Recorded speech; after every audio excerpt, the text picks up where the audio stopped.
Yun, good morning mga boss. Welcome sa ating panibagong video. Pasensya na, medyo madalang tayo maka-upload ng video kasi medyo tambak tayo sa repair. Ito, pakita ko sa repair ng LED wall. Ari na, 4 ka baul.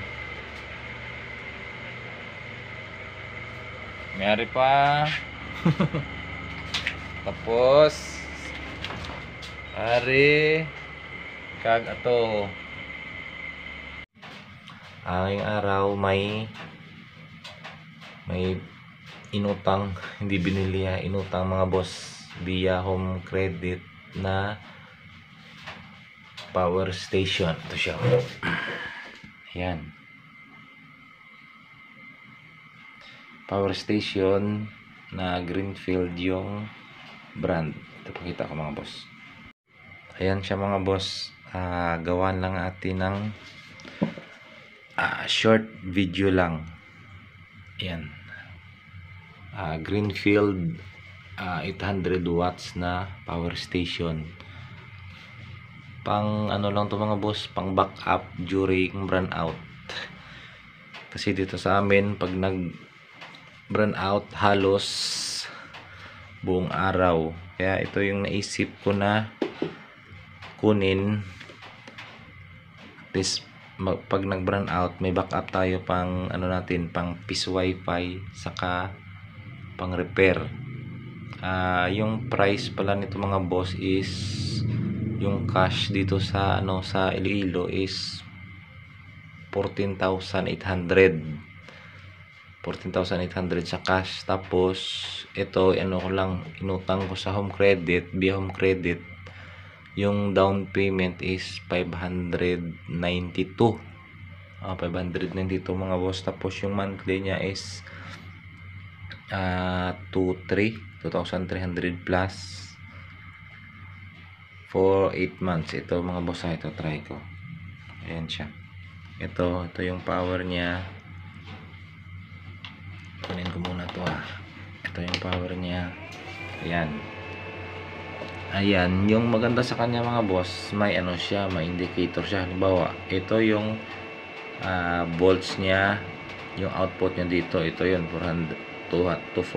Tapos ito yung hertz, 60 hertz. Tapos ang maganda sa kanya mga boss, may indicator siya na halimbawa kung ilang watts yung load mo. Yan, saka ito yung VDC niya, ito yung sa battery niya, para at least ma-monitor mo yung battery niya kung ilan na lang, saka kailangan mo na siyang i-charge. Halimbawa ito, lagay natin sa watts. Ito mga boss, extension na to, nakakonekto sa electric fan. Ayan, halimbawa yan, ganyan, yan yung electric fan. Yan, saksak natin mga boss. Ayan, saksak ko para maandar yung electric fan. Ayan mga boss, umandar na siya. Ayan. Tapos ito yung kanyang load. Ayan, lagay natin 60, ayan, 66 watts.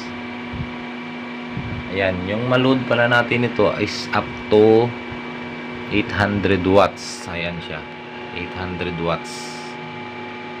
Tapos meron siyang tatlong output.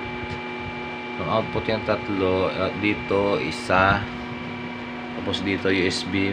Ayan, pwede ka din mag-charge ng cellphone. Tatlong output. Tapos ito yung mga kasama niya. Ito syempre manual. Ayan, hindi yan mawawala. Tapos meron din siyang ganito, pang ano daw to mga boss, halimbawa may sasakyan ka or motor na nalobat, pwede mo siyang pang jump start doon sa likod. Yung kanyang connection. Tapos meron din siyang ganito, solar 12 volts. Tapos ito yung mga boss, yung kanyang charger dito yung nakakonect.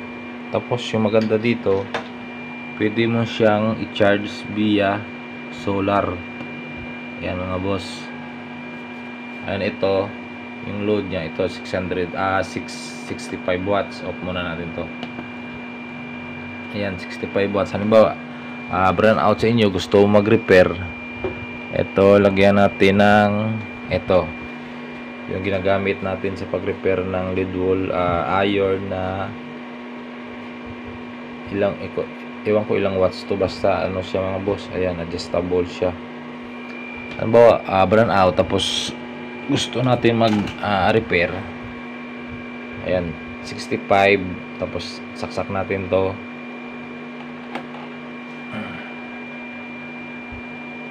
Ayan siya mga boss. 80, lagay natin 85, 86, 85 na lang, 85. Ayan. Ayan.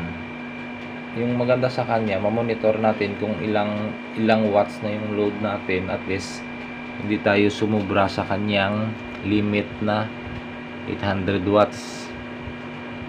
Ayan. Bali na try ko na to mga boss nung nakaraang linggo, siguro nag brand out. Sinaksa ko dito yung modem, saka dalawang switch hub, saka piece wifi, at saka yung antena niya na tatlo, mga 20 watts lang mga boss. Yun, malaking tulong din siya. Ayan. Para ka rin may solar, kaso maliit lang siya. Tapos ayan, magaan siya mga boss, portable, pwede mo siyang buhat-buhatin. Mas sa akin, mas okay to compare sa bibili tayo ng generator. Si generator medyo maingay siya, tapos kailangan pa natin gasolina. Tapos ito pa mga boss, meron siyang ilaw. Buksan mo ba yan? Yan, may ilaw siya.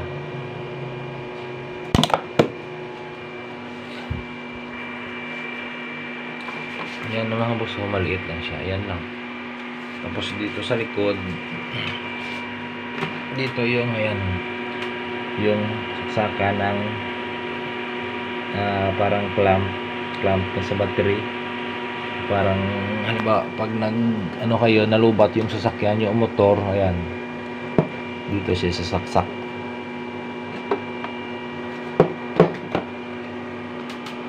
Yan mga boss.